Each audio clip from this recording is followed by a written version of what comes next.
Euzu billahi mineşşeytanirracim. Bismillahirrahmanirrahim. Elhamdülillah ve salatu ve selamu ala Resulillah. Değerli arkadaşlar, Muhammed Ali Es-Sabuni'nin Et-Tefsirul Vadihul Muyesser adlı eserinden 27. cüzün 2. dersini yapmak üzere birlikteyiz. Geçen dersimizde Ez-Zariyat suresinin tefsirini işliyorduk. 12. ayetin başına gelmiştik. Ne diyordu bu ayet-i kerime? Buyuruyordu ki يَسْأَلُونَ اَيَّانَ يَوْمُ الدِّينِ يَوْمَ هُمْ عَلَى النَّارِ يُفْتَنُونَ. Önce birkaç ayetin mealini arz edelim. Ardından tefsirini işleyelim inşallah beraber. Ne buyuruyor? يَسْأَلُونَ اَيَّانَ يَوْمُ الدِّينِ. O kafirler, müşrikler soruyorlar. O hesap ve ceza günü ne zaman? Eyyane, ne zaman o hesap ve ceza günü? Nerede? Yani bunu niye soruyor? Ne zaman derken hani böyle gerçekten ne zaman geleceğini merak ettiklerinden dolayı değil, efendim alay olsun diye, eğlence olsun diye, yani öyle bir şey olmaz anlamında soruyorlar. يَوْمَ هُمْ عَلَى النَّارِ يُفْتَنُونَ. O öyle bir gün ki onlar cehennem ateşi üzerinde efendim azaba tabi tutulacaklardır. Azaba tabi tutulacaklar. Nasıl ki dünyadayken onlar efendim müminlere işkence etmişler, haksızlık etmişler, alaya almışlar, efendim canlarını sıkmışlar. Efendim o yaptıklarının karşılığı olarak cehennem ateşi üzerinde efendim çetin bir imtihana, zorlu bir azaba duçar kılacağı gün, o günü soruyorlar. ذُوقُوا فِتْنَتَكُمْ هَذَا الَّذ۪ي كُنْتُمْ بِهِ تَسْتَعْجِلُونَ. Onlara şöyle denir, yani azap melekleri tarafından ذُوقُوا فِتْنَتَكُمْ, fitnenizi tadın. Yani dünyadayken o müminlere yaptığınız eziyetleri, efendim Allah'ın dinini inkarınızın sonucunu tadın. Yani rüzgar ektiniz, fırtına biçiyorsunuz. هَذَا الَّذ۪ي كُنْتُمْ بِهِ تَسْتَعْجِلُونَ. İşte dünyadayken bir an evvel gelsin diye istediğiniz işte budur. Tabi alay yolu, yani nerede bir an evvel gelsin, yani nerede ne zaman diye soruyorlardı ya, işte dünyadayken bir an evvel aceleyle gelmesini istediğiniz gün işte bugündür ve azap bu azaptır. Bunların durumu böyle. Peki muttakilerin, takva sahiplerinin durumu nasıl? Şimdi başka bir sahneye geçiyor. Müminler, takva sahibi müminlerin efendim yer aldıkları, efendim mazhar olacakları tabloyu, levhayı sunuyor. Buyuruyor ki innel muttakine fi cennatin ve uyun. Hiç kuşkusuz takva sahipleri bahçeler, bağlar ve pınar başları üzerinde arasındadırlar. Pınar başları arasındadırlar ve bahçeler, bağlar içerisindedirler. Ahzine ma atahum rabbuhum. Efendim Rablarının kendilerine takdim ettiği şeyleri, nimetleri almışlar, elde etmişlerdir. İnnehum kanu qabla zalike muhsinin. Onlar bundan önce, yani dünyadayken muhsin idiler. Yani Allah'ı görüyormuşçasına ona kulluk ediyorlardı. Yaptıkları işlerin hakkını veriyorlardı. İyilik ve ihsanda bulunuyorlardı. Muhsin kelimesinin bu kadar zengin çağrışımları var. Kanu qalilan minel leyli ma yehcaun. Efendim kanu idiler qalilan minel leyli, gecenin çok az bir kısmında ma yehcaun uzanıyorlardı. Gecenin çok az bir kısmında efendim istirahat ediyorlardı, uyuyorlardı. Yani gafletle geçiriyorlardı. Gecenin çok az bir kısmını, yani ihtiyaç kadar, gerektiği kadar efendim sürekli dine hizmet, Allah'a kulluk, Allah'ın mahlukatına hizmet, yardım için gece gündüz çalışıyorlardı. Ve bil esharihum yestağfirun. Yani bu kadar çalışıp çabalamaya rağmen, bu kadar büyük gayret içerisinde olmalarına rağmen sanki efendim gereği gibi yaşamamışlar, sanki ihmalkarlık yapmışlar, sanki günah işlemişler gibi bir de seher vakitlerinde efendim Rablarından, Allah'tan istiğfarda bulunuyorlardı. Günahlarının bağışlanmasını yana yakla efendim yalvarıyor ve istiyorlardı. Daha ve fi emvalihim hakkun lis-saili vel mahrum, mallarının içerisinde isteyen, yani ihtiyacını arz eden ve de ihtiyacını arz etmediği için mahrum bırakılan, yani kimsenin farkına varmadığı kimselerin bir hakkı vardı. O hakkı böyle belirli bir hakkı vardı. O hakkı mutlaka ayırır ve sahiplerine, hak sahiplerine ulaştırırlardı. Ve fil ardi ayatun lil muqinin. Ha burada dursun. Buraya kadar meal verdik. Şimdi tefsirimizi arz edelim. Yes'elûne eyyâne yevmuddin yevme hum alen nâri yuftenûn. Ne demek? Mealini vermiştik. Şimdi tefsirini okuyalım. Ey yes'elûne suhriyeten ve tehekkumen. Yani alay ve eğlence olsun diye, alay ve eğlence amacıyla şunu soruyorlar. Meta yevmul hisabi vel ceza. O hesap ve ceza günü ne zaman? Nerede o hesap ve ceza günü ne zaman? Gerçekse gelsin. ثم بين تعالى أن وقته يوم يدخلون نار الجحيم ويحرقون فيها ويقال لهم bunu belirttikten sonra ثم بين تعالى Allah beyan etti ki enne vaktehu o hesap ve ceza gününün vakti yevme yedhulune naral cahim o kızgın cehennem ateşine girecekleri gündür ve yuhrakune fiha ve orada yakılacakları gündür o gün o sordukları, alaya aldıkları, eğlenceye aldıkları gün işte öyle bir gündür. Ve yuqalu lehum ve onlara şöyle denileceği gündür. Zuqu fitnetekum hazellezî kuntum bihi testa'cilûn. Fitnenizi tadın. Yani o çevirdiğiniz dolapları, müminlere yaptığınız işkencelerin karşılığını işte bugün tadın. El cezâ'u min cinsil amel. Yani nasıl davranırsanız öyle karşılık görürsünüz. Hâzellezî kuntum bihi testa'cilûn. İşte dünyadayken bir an evvel yani aceleyle istediğiniz budur. Ey zûqû azâbekum ve harîkakum. Yani azabınızı tadın. Efendim yangınınızı tadın. فَهَذَا kuntum تَسْتَعْجِلُونَ bihi fid dünya. İşte dünyadayken acele istediğiniz bir an evvel gelsin diye didindiğiniz efendim alay yolu böyle istediğiniz gün bugündür. İşte azap bu azaptır. Ve ba'del hadisi an masiril eşkıya'l mücrimin. Efendim bu mücrim, günahkar, günahlara dadanmış eşkıya, bedbahtların akıbetinden söz ettikten sonra bunların akıbetinden söz ettikten sonra ya'til hadisu an masiril ebraril muttakin. Takva sahibi hayırlı kimseler. Ebrar berrin çoğuludur. Hayırlı kimseler demektir. Takva sahibi hayırlı kimselerin güzel akıbeti o imrenilecek akıbetine söz geliyor. Yani ona Cenab-ı Hak sözü getiriyor. Feyekulu subhanehu şöyle buyuruyor Celle Celaluhu. İnnel muttakine fi cennatin ve uyunin.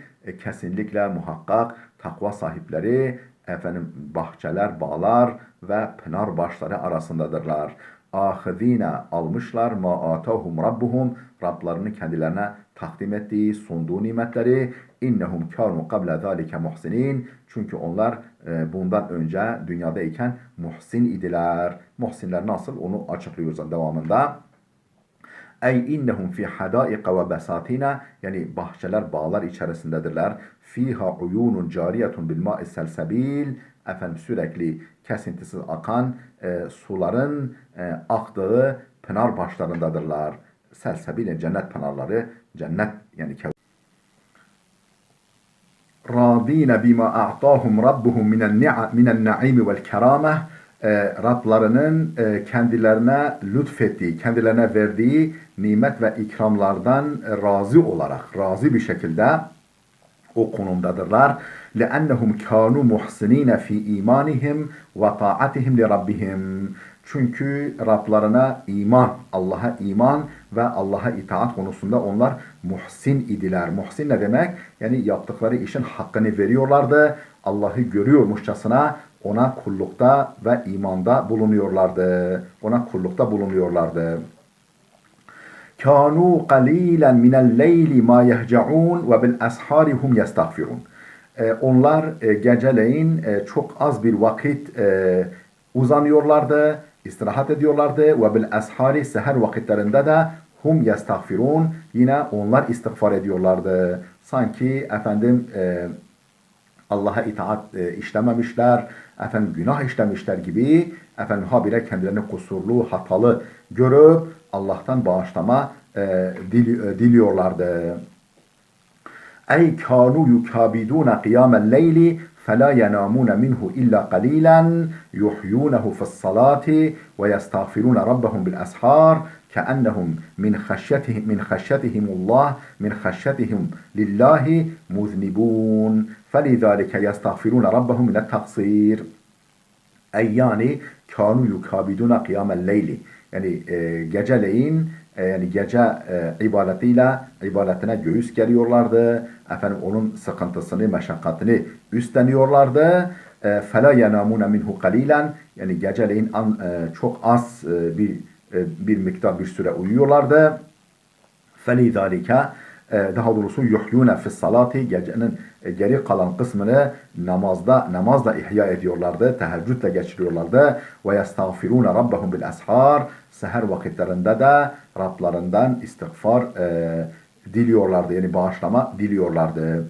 Keennehum min haşyetihim lillah, Allah'a olan saygılarından, Allah'tan olan korkularından dolayı sanki onlar muznibun, sanki günahkarmışlar gibi, kendilerini hatalı, kusurlu görerek فَلِذَٰلِكَ يَسْتَغْفِرُونَ رَبَّهُمْ مِنَ التَّقْصِيرِ, işte bundan dolayı efendim acaba bir kusur işledik mi, bir hata yaptık mı diye Rablarından habire bağışlama diliyorlardı. وَفِي أَمْوَالِهِمْ حَقٌّ لِلسَّائِلِ وَالْمَحْرُومِ, mallarında efendim ihtiyacından dolayı talapta bulunan, isteğini arz edebilen kimseler için de ve mahrum, böyle bir yani buna bile teşebbüs etmeyecek kadar yumuşak yüzlü, hayalı insanlara ama muhtaç durumdaki insanlara verilecek bir hak vardı, bir miktar vardı onların mallarında. Yani ayrılmış bir hisse vardı. Ey ve fi emvalihim elleti razakahumullahu iyyaha, yani Allah'ın kendilerine rızık olarak verdiği mallarında nasibun ma'lumun, ma'lum belirlenmiş bir nasip, bir pay vardı. Yedfa'unehu lissailil muhtaç, ihtiyaç durumunda olup da isteğini sunabilen kimselere, ve lil afifillezî la yes'elu ma'a fakrihi şedîd, şiddetli fakirliğiyle beraber, şiddetli fakirliğine rağmen efendim ihtiyacını arz edemeyen iffetli, efendim utangaç, haya dolu kimseler için de malum bir pay vardı, ayrılmış bir hisse vardı onların mallarında. وَفِي الْأَرْضِ آيَاتٌ لِلْمُوقِنِينَ وَفِي أَنْفُسِكُمْ أَفَلَا تُبْصِرُونَ. وَفِي الْأَرْضِ آيَاتٌ لِلْمُوقِنِينَ, yani yakın getirmeye, kesin iman etmeye niyeti olan kimseler için yeryüzünde ayetler vardır. Allah'ın varlığını, birliğini, kudretini, ilmini, hikmetini, azametini gösteren göstergeler, işaretler, ayetler vardır, deliller vardır. وَفِي أَنْفُسِكُمْ, kendi bünyenizde de, kendi vücudunuzda da, maddi manevi varlığınızda da, yani bedeninizde, ruhunuzda, kalbinizde, aklınızda, organlarınızda vesaire, duyu ve duygularınızda da aynı şekilde ayetler vardır. Allah'ı gösteren, Allah'ı tanıtan kudret delilleri vardır. Hepsi Allah'ın isimlerinin, sıfatlarının birer aynasıdır. Efela tubsirun, görmez misiniz? Yani yeryüzünde serpiştirilmiş ilahi ayetleri, efendim kainat kitabındaki ayetleri ve kendi vücudunuzdaki iç dünyasındaki, kendi özel dünyanızdaki ilahi delilleri görmez misiniz ey insanlar? Ey ve fil ardı delailu vadihatun ala vahdaniyetillahi ve kudretihi, yani Allah'ın vahdaniyeti, birlik ve kudretine açık deliller vardır yeryüzünde. Ve fil ardı, yeryüzünde vardır delailu vadihatun, açık, net deliller, göstergeler vardır. Ala vahdaniyetillahi ve kudretihi, Allah'ın birlik ve kudretine. Kimin için ama? Lil muqinine billahi ve azametihi, Allah'a ve Allah'ın azametine yakın getirmeye, kesin iman etmeye niyeti olan, arzusu olan kimseler için. Başkaları için o ayetler varmış, yokmuş, pek bir şey ifade etmiyor. Ve fi enfusikum ayatun ve ibarun. Efendim içinizde de, kendi özel dünyanızda da, vücudunuzda, ruhunuzda, bedeninizde, duygularınızda da ayetler ve ibretler vardır. Allah'ı tanıtan göstergeler ve ibretler vardır. Min mebde'i halqikum ila muntehahu, yaratılışınızın başlangıcından tutun son noktasına varıncaya kadar. Yani bir döllenmiş yumurtadan, hatta bir spermden, hatta bir ne diyelim meniden tutun, yumurtacıktan tutun, ta eli ayağı düzgün, mükemmel bir insan oluncaya kadar. Yine hep her aşamada Allah'ın varlığına, birliğine yönelik deliller vardır. Efela tubsiruna kudretallahi fi vücudikum ve halkikum. Acaba kendi vücudunuzda ve yaratılışınızda Allah'ın kudretini görmez misiniz? Allah'ın kudretinin izlerini, etkilerini görmez misiniz? Min ihtilafı suvari vel elsineti vel elvani vel tabai'i vel sem'i vel akli vel basari. Nedir bunlar? Efendim min ihtilafı suvar. Resimlerinizin, şekillerinizin, efendim vücut heykellerinizin, efendim görünüşlerinizin farklılığından. Yani her insan sanki apayrı bir dünya, apayrı bir alem. Hiçbir yani ikizler bile %100 birbirini andırmıyor, birbirine benzemiyor. Mutlaka farklı noktaları vardır. Bu kadar çok resim, bu kadar çok alternatif ancak Allah'ın eseri olabilir. Yoksa bir ressam diyelim ki aynı şahsın resmini daha doğrusu farklı yapayım diye resimler çizse mutlaka belli bir sayıdan sonra artık gerideki resimlerden birine benzeyecek resimler çizmek zorunda kalır. Onun zihnindeki repertuarındaki seçenekler sınırsız değildir. Ama Allah'ın ilmindeki seçenekler sınırsızdır. Vel elsineti dillerinizin farklılığı, vel elvani renklerinizin farklılığı, ve tabai'i karakterinizin, yapılarınızın, tabiatlarınızın, mizaçlarınızın farklılığı, ve sem'i, vel akli, vel basari, duyu organlarınız, aklınız, görme organlarınız, görme duyunuz, bütün bunların size verilmesinde Allah'ın kudreti görünüyor. لِتَسْتَدِلُّوا عَلَى وَحْدَانِيَةِ اللّٰهِ وَعَظَمَتِهِ وَجَلَالِهِ Ta ki Allah'ın vahdaniyetine delil bulasınız, işaret bulasınız, göstergeler bulasınız. Onun azamet ve celalini bu şekilde tanıyasınız, bu yöntemle tanıyasınız diye. وَفِي السَّمَاءِ رِزْقُكُمْ وَمَا تُوعَدُونَ فَوَرَبِّ السَّمَاءِ وَالْأَرْضِ إِنَّهُ لَحَقٌّ مِثْلَ مَا أَنْتُمْ تَنْطِقُونَ. Değerli dostlar, burada dursun. Bu tefsiri uzunca giden bir ayet. İnşallah gelecek dersimizde kaldığımız yerden devam edeceğiz. Allah'a emanet olun.